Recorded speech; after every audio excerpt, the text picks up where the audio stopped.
விஜய்க்கு பின்னாடி பிஜேபி கட்சி தான் இருக்கு. நீங்க எப்படி சொல்றீங்க? நீங்க சொல்லுங்க. ஏதோ ஒரு காரணம் அவர் செயல்பாடு தானே சார். எப்படி எந்த செயல்பாடு நீங்க சொல்றீங்க? அவர் சொல்ற லாபம் எல்லாம் வந்து பிஜேபி அவர் கொடுத்துருச்சு. ஒரு தனிப்பட்ட நபர் வந்து ஒரு அரசியல் கட்சி ஆரம்பிக்கிறதுக்கு பின்னாடி பிஜேபி இருக்குன்றது நீங்க எதன் அடிப்படையில் சொல்லுவீங்க? விஜய் என்ன பண்ணாரு? எங்க பொங்கல் வச்சாரு தெரியுமா? ஒரு நடிகையின் வீட்டுல பொங்கல் வச்சாரு, ஞாபகம் இருக்குங்களா? அதுதான் அவரோட பொங்கல். இல்ல நீ எம்ஜிஆரா? உனக்கு ஒரு ஈரோடு எலெக்ஷன் அதுக்கு முன்னாடி ஒரு வருஷம் தானே இருக்கு. திமுக மேல குற்றச்சாட்டு சொல்ல ஆரம்பிச்சுட்ட. அதிமுக கூட நீ கள்ள உறவு வச்சிருக்க. பிஜேபியோட அடிவு ரெடியா இருக்க. ஈரோடு எலெக்ஷன்ல தைரியம் தான் நின்னு பாரு.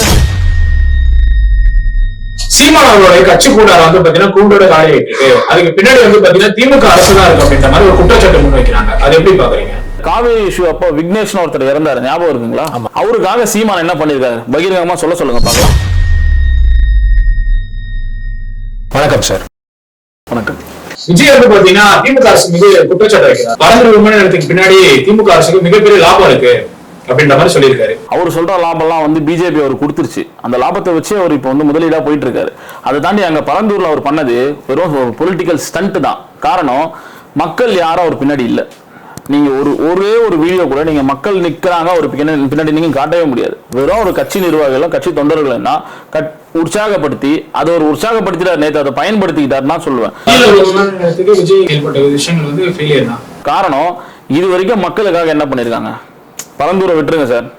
இது வரைக்கும் மக்களுக்காக என்ன பண்ணிருக்காங்க? இப்ப பொங்கல் வந்துச்சுல்ல, என் கட்சி நிர்வாகி திமுக காரன் நான் இருக்கேன், என் பகுதி செயலாளரோ என் மாவட்ட செயலாளரோ என் ஒன்றிய செயலாளரோ எல்லாரும் என்ன பண்றாங்க? மக்களுக்கு உபயோகப்படும் விதத்துல ஒரு பொங்கலை நாங்க செய்யறோம். விஜய் என்ன பண்ணாரு?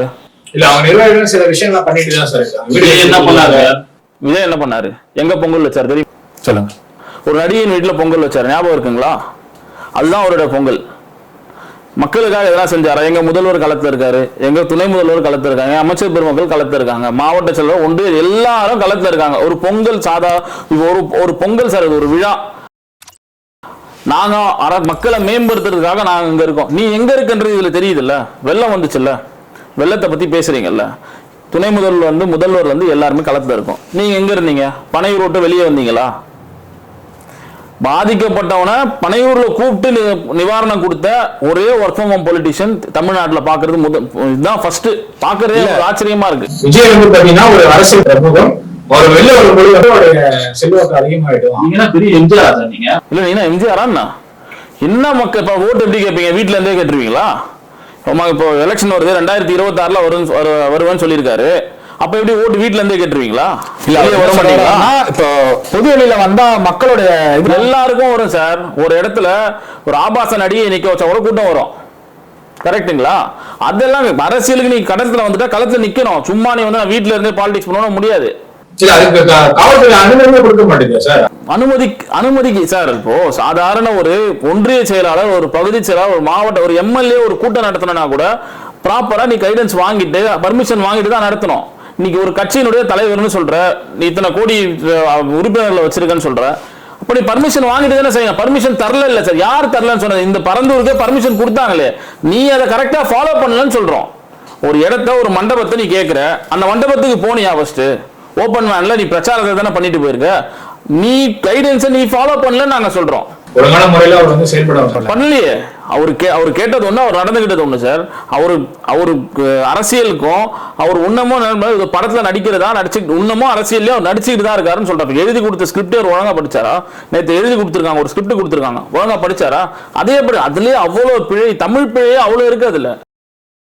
இப்போ அவருக்கு ஒரு நல்வாய்ப்பா இருந்துச்சு, ஈரோடு எலெக்ஷன்ல நின்று இருக்கலாம். காரணம், அவங்களுக்கு அவ்வளவு தைரியம் இருக்குல்ல. திமுக அவ்வளவு குற்றச்சாட்டு சொல்றல, தைரியம் இந்த எலெக்ஷன்ல நிக்க வேண்டியதானே? உனக்கு ஒரு ஈரோடு எலெக்ஷன் அதுக்கு முன்னாடி ஒரு வருஷம் தானே இருக்கு. திமுக மேல குற்றச்சாட்டு சொல்ல ஆரம்பிச்சுட்ட. அதிமுக கூட நீ கள்ள உறவு வச்சிருக்க. பிஜேபியோட அடிவு ரெடியா இருக்க. ஈரோடு எலெக்ஷன்ல தைரியம் தான் நின்னு பாரு. இல்ல ஆளுங்கட்சி இடைத்தேர்தலை ஜெயிக்கிறது காலங்காலமா இருக்கக்கூடிய ஒரு விஷயம் தான். ஆளுங்கட்சி இடைத்தேர்தல் தோத்தது இல்லையா? மெஜாரிட்டி வந்து பாத்தீங்கன்னா ஆளுங்கட்சி தான் நல்லது பண்ணா ஜெயிக்கிறாங்க சார். யாராவெல்லாம் இருக்கட்டும் சார். உனக்கு தைரியம் தான் நீ களத்துல வர வேண்டியதானே. நீ பெரிய இது மாதிரி பேசுற, அரசியல்ல எல்லாம் தெரிஞ்ச ஞானி மாதிரி பேசுறல, வந்து நில்லு. இடைத்தேர்தல நின்னு பாரு, ஈரோட்ல வந்து நின்னு பாரு. திமுக என்ன பண்ணுதுன்னு தெரியும். விரட்டி அடிப்பாங்க. காரணம், நீ ஒரு நிலைப்பாடுல கிடையாது.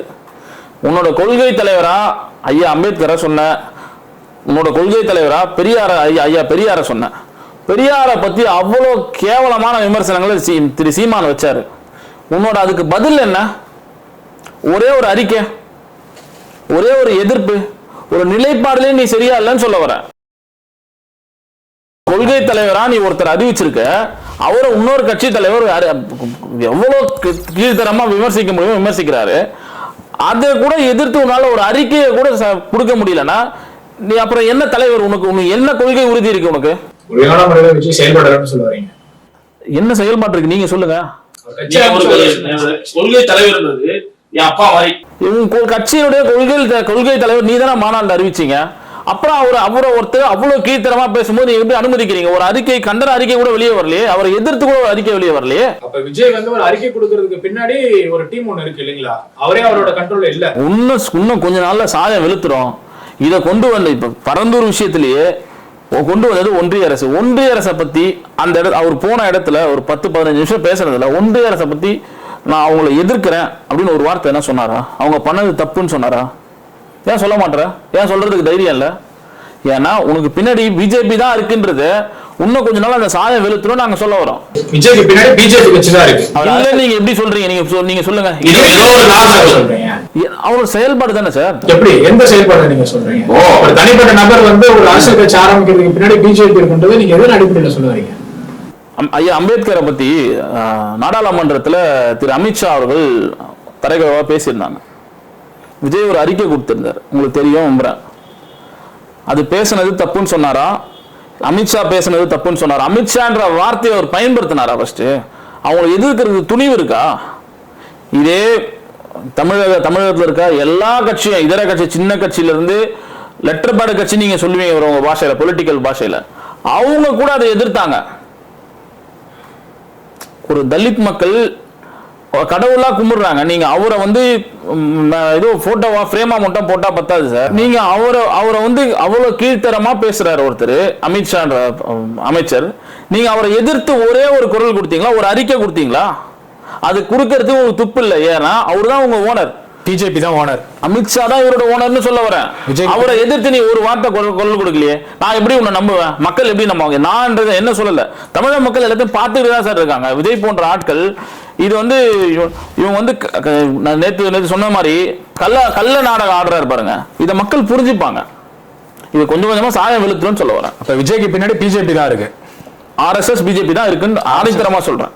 சீமான் அவர்களுடைய கட்சி கூடார கூண்டோட காலிட்டு இருக்கு. அதுக்கு பின்னாடி திமுக அரசு தான் இருக்கு அப்படின்ற மாதிரி ஒரு குற்றச்சாட்டு முன்வைக்கிறாங்க. அது எப்படி பாக்குறீங்க? எங்களுக்கு என்ன சார் வேலை இருக்கு? சீமான் கட்சியில இருந்தா எங்களுக்கு ஆள் கொண்டு போடணுமா என்ன? திமுக இருக்கிற தொண்டர்கள் அவங்க எங்க கட்சி சாட்டிஸ்ஃபை பண்ணாலே போதுன்ற நம்பிக்கை எங்க கட்சி இருக்கு. காரணம் சீமான் அவங்க கட்சியில அவரு என்ன பண்ணாரு? அவரோட ட்ராக் ஹிஸ்டரி என்ன?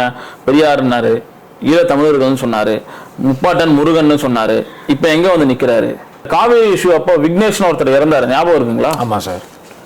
அவருக்காக சீமான் என்ன பண்ணிருக்காரு? பகிரங்கமா சொல்லுங்க பார்க்கலாம். என்ன பண்ணிருக்காரு? அவங்க அம்மாவை என்ன சொன்னாரு? அவங்க அம்மா மீடியாலேயே கேட்டாங்க, என் பையன் சாவை வச்சு நீங்க வெளி மக்கள் கிட்ட பிச்சை எடுக்கிறீங்கன்னு சொன்னாங்களா? சொல்லியிருந்தாங்க. அதை கேட்டதுக்கு இவனுக்கு இதே நான் நாம் தமிழர் கட்சியிலன்னு சொன்ன அந்த அம்மா தெலுங்குக்காரின்னு சொன்னாங்க. கரெக்டுங்களா? இதையும் பார்த்துருக்காங்க. உங்ககிட்ட இதுக்கெல்லாம் எல்லாம் ஆதாரம் இருக்கு. சீமான் பாலியல் சீண்டலுக்கு ஒரு நடிகையை உள்ளாக்குனார், அதுக்கு ஆதாரம் இருக்கு. அதையும் அந்த கட்சியினர் பார்க்குறான். கரெக்டுங்களா? அதை தாண்டி அதுக்கப்புறம் பார்த்தீங்கன்னா அதே நாம் தமிழர் கட்சியில ஒரு நல்ல பேச்சாளராக இருந்தாங்க, ஒரு கேண்டிடேட்டா, வடச்சென்னையில கூட கேண்டிடேட்டா இருந்தாங்க. அந்த அம்மாவை பிசுறு மசுறுன்னாரு, ஞாபகம் இருக்குங்களா? இப்படியெல்லாம் நீங்க உங்க கட்சி நிர்வாகிகளை தாயார்களையும் ஒருத்தரையும் இழிவுபடுத்தும் போது உங்க கட்சி நிர்வாகி உங்க மேல விரக்தி அடைகிறான் சார். நீ உங்க நிலைப்பாடு மாறிக்கிட்டே இருக்கு, ஒரு இதுல மாறிக்கிட்டே இருக்குன்றால உங்க கட்சி நிர்வாகி உங்களை விட்டு போறான். திமுக அதுக்கே பின்னாடி இருக்கணும். நீங்க பேசுனது இல்லையா? விக்னேஷோட இறப்பை வச்சு நீங்க காசு வாங்கலையா? காளியம்மாள்ன்ற அந்த சகோதரிய பிசிறு மசிறு நீ பேசலையா? இதெல்லாம் பேச திமுக காரனா பேசினா? நீங்க தானே பேசுனீங்க. நீங்க பேசிட்டு அதுக்கு உங்க கட்சிக்காரர் ரியாக்ட் பண்றான போது நீங்க எப்படி அதுக்கு நாங்கன்னு பொறுப்பு சொல்ல முடியும்? திமுக காரன் எப்படி பொறுப்பு சொல்லுவீங்க? நீங்க உங்க நிலைப்பாடு மாறிக்கிட்டே இருக்குன்றோம். உங்க நிலைப்பாடு மாறிக்கிட்டே இருக்கு. உங்களுக்கு தேவை ஒன்னே ஒண்ணுதான், பணம். பணத்துக்காக என்ன வேணாலும் செய்வேன்றது சீமான் காட்டிட்டாரு. அதனாலதான் இந்த கட்சியில இருந்து கூண்டோட வெளியில வராங்க. வண்டி வந்து எல்லாம் திமுக சேர்றாங்க. அவங்க விருப்பப்பட்டு இருக்காங்க சார். அவர் மேல வைக்கிற குற்றச்சாட்டு உண்மையா இல்லையான்ட்டு ஏன் ஊடகங்கள் யாரும் பேச மாட்டீங்க? உண்மையா இல்லையா? பிசிறுன்றத பேசினாரா? பாலியல் சீண்டலுக்கு ஒரு நடிகையை உள்ளாக்குனாரா இல்லையா? இதெல்லாம் ஏன் நீங்க பேசல? அது உண்மையா இல்லையான்னு பேசுங்க சார். அந்த கூண்டோட வராங்கன்னா அந்த கட்சி விரத்திலிருந்து வெளியே வராங்க. அதுக்கு நாங்க பொறுப்பாக முடியாதுல்ல.